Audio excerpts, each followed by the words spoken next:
This show follows mine and Jordan's personal journey. Please be advised to consult a qualified medical practitioner before beginning your own journey. This episode contains medical procedures and themes of loss which some viewers might find upsetting. I got to a point where, obviously I was on Geordie Shore for a long time and we do go out and we did party, and now I'm thinking, have I done this to myself now? I'm Sophie Kasaei. Who wants a shot? And I've been on Geordie Shore for 14 years. People know me as a big party girl, but my life looks a little different now. Again, nothing. Me and my partner Jordan have been trying to conceive for almost a year and a half now, and nothing is working for us. I'm not pregnant. The daily struggles aren't easy. We have shed enough tears over this. Years ago, I was told I might have endometriosis, but recently I received a different diagnosis. So at this point, I'm like, have I or haven't I? And now I'm even more confused. It's unexplained fertility. So I want to find out what's going on with my body. I also want to meet other women who, like me, are experiencing fertility struggles of their own. And she said, you have abnormally low egg count. We think you're in early menopause. As trying to make a baby can become an emotional roller coaster. I can't go through the heartbreak and the pain and everything. I understand. It's really hard.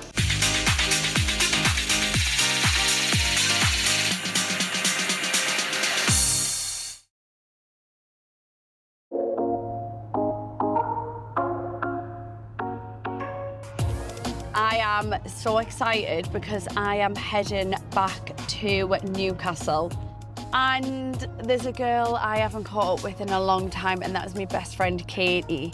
You know what? It's rare she does anything like this. She doesn't really film, or she doesn't really get involved with this part of my life.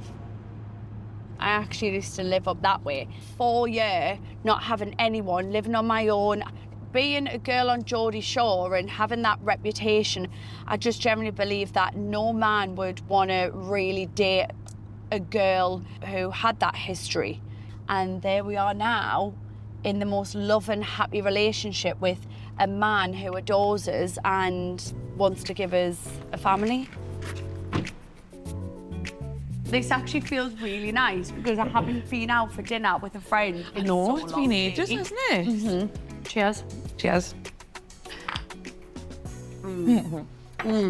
We met in nursery, didn't we? Nursery, 4 years old, doing the nativity play. But we were so bad at acting that we never got chose for the main part. It was so we just had to sing in the choir. Can you remember when you came into the Geordie Shore house? Uh-huh. They wanted you to be on it, didn't they? And then they said I was too much. They said, I got imagine that, mortal. imagine being too much for Geordie Shore. Because I ended up getting mortal, didn't I? Oh, wow. Look at that. Good. Like, looking back now, when we had all them fun, crazy times, just meeting people and meeting lads and being so I free. would never change it for the world. Like, if I ever do become a mum, I think, God, I have lived. At least we have lived. I know. So what's been going on then down Essex? A lot. So I went and got all my tests done and all came back completely fine. It's unexplained fertility, so... I'm over head blag, isn't it? Head blag. I would be so annoyed. Because, like, we're impatient. Impatient, want it now. And me and you control freaks will like to be in control. And when I'm not in control of this, I have tried everything, literally everything. What have you heard? What positions get you pregnant? When you've got to go upside down. Legs up in the air. Yeah, legs up, right up in Did the that air. a million times, didn't work. Did a handstand the other week. Honestly, if someone had a camera. So the next stage is I need to get my fallopian tubes checked. Right. So fingers crossed that'll be all right. But you've got to have hope at the end of the day. Yeah, if you don't have hope, you've got all love. Exactly. Cheers to... Cheers to hope. So far, all my tests have come back with positive news. Before I consider fertility treatment, the final step is to check my fallopian tubes. So I've booked a high COSI procedure.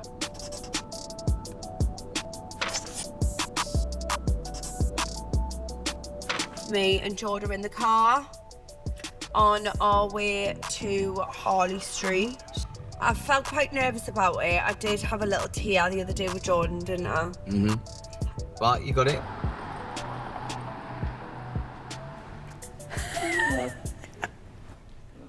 That is. Bag. How do you just suit everything? This is sexy. What? I could get pregnant now looking at you like that.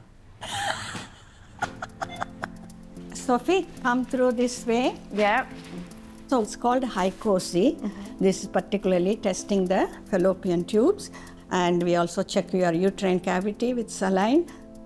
This makes me quite happy though, because that's how it's going to be when you're pushing back. Yeah, well, I'm not pushing. No, not one day. but yeah. Light, can we sit you? I'm just introducing the speculum. Just breathe in and out for me.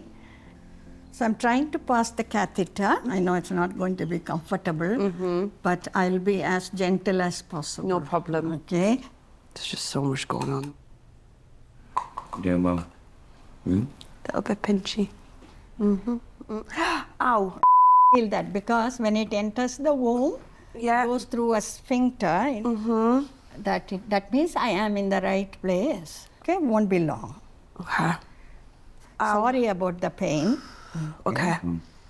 Ow, ow, ow. Sit in the... You're done very well so far. Well done. Okay, we got the catheter in. So now I'm going to inject the saline solution. Yeah, I can feel that. A little bit crampy. Yes. And you see the black area appears there. Yeah. The uterus is expanding well with saline. That means it can carry the baby. Nice. Amazing. Nice big That's baby. great. Dye now? Yeah. So now we are going to inject the dye. You can look at it. See there? Oh, yes. See the white line there? Yeah. That is the dye going into your tube. Left side is perfect. Okay, great. Oh, we can see the tube on the right side also. You can see it running, yes. Oh my God, you see it moving, yeah. Okay, so that's a good sign then. It's all Right spreading side out. also is perfect. Okay. Finish? It's all Oh my out. God, the relief. Yeah. Yeah. Well done. Well done, really, Sophia. Would you say anything to do with endometriosis? Endometriosis, no, ovaries were clear. So it looks like I haven't got that. No. I don't know whether you got endometriosis in the pelvis. It's difficult to see. Okay. But your ovaries are clear. Everything's fine. Good This news. is what, but it's still unexplained. No, you send all the reports to me. Yeah. I'm happy to look at them Thank and give you. my recommendation based on that. But as far as this procedure is concerned, We're good. no doubt about your tubes. It's clear. Uterine cavity is clear. You And got a ovaries are follicle. good, yeah. Yes. Yeah, okay, thank you. Okay. Thank you so much. Yeah, Thank perfect. you. Well needed. Cheers. You did so well. Thank you. I love you. Oh, you've been through it all with us. I should hope so. I'm not meant to be the dad. We'll get there, won't we? Takes two of us, girl. Does. What? That's all the babies that they've delivered. Ah. Jordan's been the best support throughout this journey. But sometimes it still feels lonely as a woman, waiting and waiting to get pregnant. I feel like this journey's just taken over my whole life and brought up so many different emotions. Hi. So today I'm meeting up with some women who have been going through fertility struggles themselves. I can't wait to hear the stories and find out whether they can relate. We were fortunate enough to have funded cycles of an IUI. They say it's like the turkey-based method of intercourse. Right, okay. In layman's terms, it didn't work for us. We moved on to our NHS-funded fresh cycle of IVF, and that was successful, but resulted in a miscarriage. They allowed me to put back 2 embryos, and I was like, "Oh, twins! I'm a twin." Yeah, oh my God. It was a successful cycle. I did get pregnant, but it was, TMI. There was a lot of bleeding, but I now have a son from that cycle. He's 6 years old. So Oh my God, goosebumps. Yeah. Oh. Yeah. My story started 12 years ago. I went for some tests and they did uncover endometriosis. When I heard that, it was just like someone had hit me in the face because I thought endometriosis equals infertility. Yeah. And I actually turned around to my husband and I said, "You can leave me if you want." Oh God, that's heartbreaking. I said the same thing to my partner. His whole life desire was to be a dad. It's so tough. Yeah. And then they said, "Oh, you're a great candidate for IVF." Then I started a round of NHS treatment, Awful experience, no eggs collected, so that was devastating. I had counselling and then I got into a really good place and then we went for it, positive pregnancy test. But what transpired, it was actually an ectopic pregnancy. Oh my God. And what really hit us and we didn't expect is the grief. Me and my husband said the same thing. If we could go back, we would have stopped at the 3rd round. Oh, really? Yes, because of how it's taken over our life. And then where do you go from there? Where I'm at, I feel like we've reached the end. We still have this burning desire to be parents. That's never gone, but it will look different to what we anticipated. Yeah. For me, I got to a point where, you know, obviously I was on Geordie Shore for a long time and it was a show where we do go out and we did party, and now I'm thinking, have I done this to myself now? I think that whole blame game and going through that experience of what have I done? What have I done? We all do it. I'm a lesbian mum of 4 children, and it sounds obviously like a lot, but that's over 12 years of failed cycles. But for us as queer people, not only do you go through the fertility journey, you also go through the discrimination. There was no NHS funding. We'd get the really awkward comments of, why would you want to carry a baby? Why don't you just adopt? Some people don't think we should have kids at all, so... What I will want to ask you girls is, if people are struggling with fertility, where do you start? I would say to anyone to go and check their fertility. Yeah, the earlier you know, the more time you have because your fertility starts to drop off. My mum and my dad said to us, live your life, think about family later. So got to 30, took my implant out. My periods came back, to be honest, like clockwork. In September, I had a bleed, but it was early. And then about 9 or 10 days later, I had another bleed, which was really odd. So in my head, I'll be honest with you, I was thinking, this scumbag has been out during the day. What has he done to me? So I thought, I'm going to take myself to the doctors. Went in for my appointment and she said, look, you have abnormally low egg count. We think you're in early menopause. My God. And how old were you again? I was 30. My God. So I was like, what about natural conception? And she was like, if I'm honest with you, maybe 5%. What about IVF? And she was like, you're not an option for IVF. And like, I guess you can all relate, feeling like my body has just totally failed me. Like, I'm not a woman anymore. You feel like, you literally feel worthless. But something started to ignite and I was like, do you know what? Why can't I be that 5%? Why can't it be me? This hospital then told me I look like I may have an egg that will ovulate. Oh my God. I may have an egg that ovulate. 3 weeks later, I woke up and I was like, I'm gonna take this test. Oh no, stop. At 3 o'clock in the morning, I screamed. I absolutely screamed for my partner. I was like, I'm pregnant. Like, I am pregnant. Oh my God. Listen, I'm praying for every success for you and Jordan, but it doesn't define you. It doesn't define you. It doesn't define you and Jordan. I said, if we don't have a baby, what's going to happen? My husband said that we're not starting a family, we are a family. Right. Yeah. Love that. Meeting the women left us feeling positive, but it's been another month of disappointment. So I'm going to speak to my consultant about the next steps. So the easiest option is we will do what is called insemination. But the only thing is the success rate with that is 15%, 1-5. Okay. Not very high.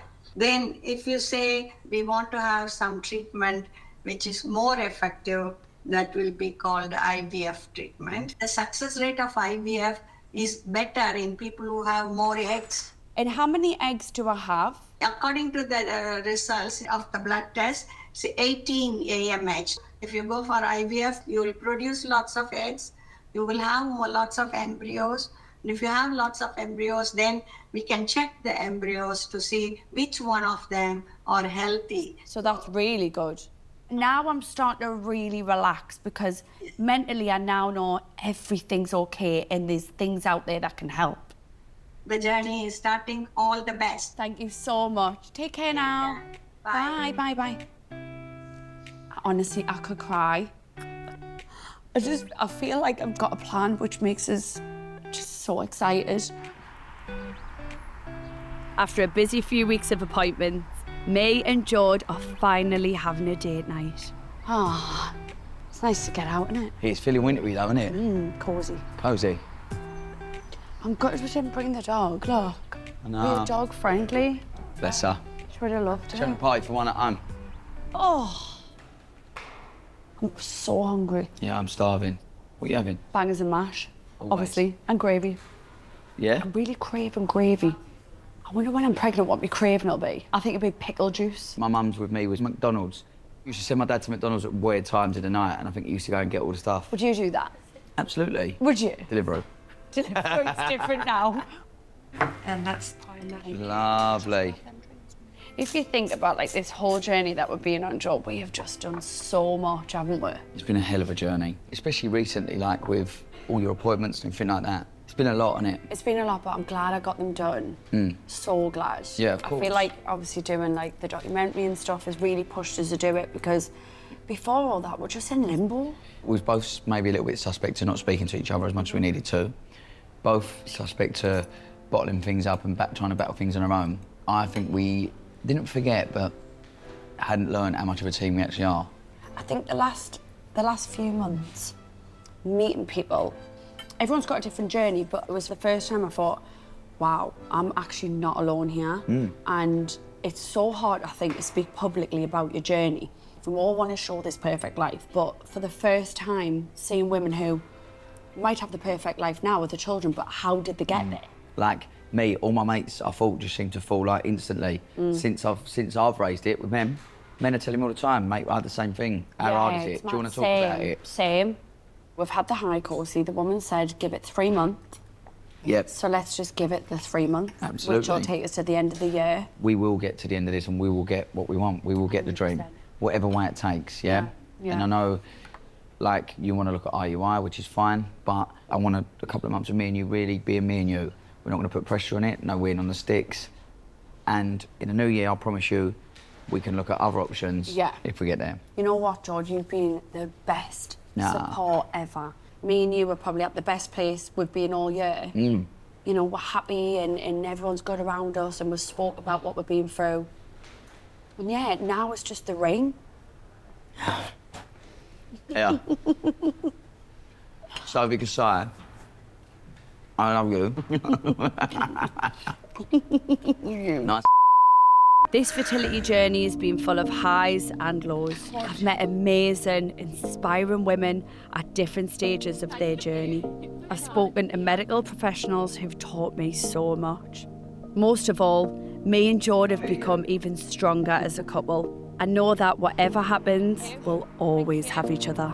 Right, I'll see you later. Oh, back to mine, come on. Woo!